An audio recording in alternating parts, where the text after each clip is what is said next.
A report came out today saying that Simon Kinberg has been hired to write a new trilogy of Star Wars films.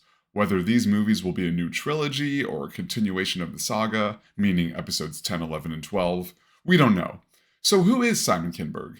Well, he's been a writer and producer for many films, some good and some not so good. Famously, he wrote the dreadful 2015 Fantastic Four and wrote and directed the legendarily bad X-Men Dark Phoenix. However, he helped create and was involved in writing Star Wars Rebels, which was a fantastic, fun show, and that Lucasfilm connection must have been what got him tapped to write these future movies. But honestly, it's not even worth speculating what these movies are or how they turn out because they're most likely not even happening. Since purchasing Star Wars, Disney has a high track record in announcing Star Wars projects that never happen. In case you forget, here's a list of people announced to be working on new films that have already been canceled: Kevin Feige, David Benioff, and Patty Jenkins. The last of which even got a filmed trailer in Rogue Squadron, where the director, Patty Jenkins, talked about her love of the franchise. And that's on top of projects that seem to have vanished from the light of day. They announced a Taika Waititi film, Ryan Johnson trilogy of films, and now the Rey movie with Stephen Knight sounds like it just hit a major setback. All of this shows a lack of creative direction, but is not necessarily a bad thing. Disney and Lucasfilm know how scrutinized this franchise is, and probably want to be sure the next movie or trilogy of movies they invest in aren't going to be completely dumped on by fans. This is why the next movie they have planned, Mandalorian and Grogu, will be getting the big theatrical treatment.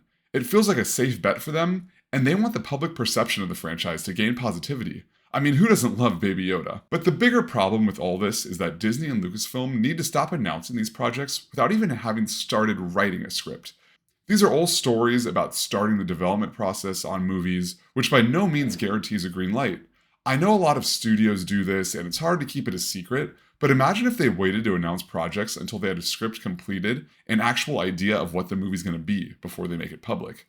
I'm sure they're worried about leaks, but I also think that they float these names out there early to see what fan reaction is going to be. There was an article that came out saying that studios are now focus testing what they classify as intense fans to predict what their response will be to story directions for famous movie franchises. I don't like this at all. Movies and art should not be worried about an audience response, but instead focus on telling a meaningful story.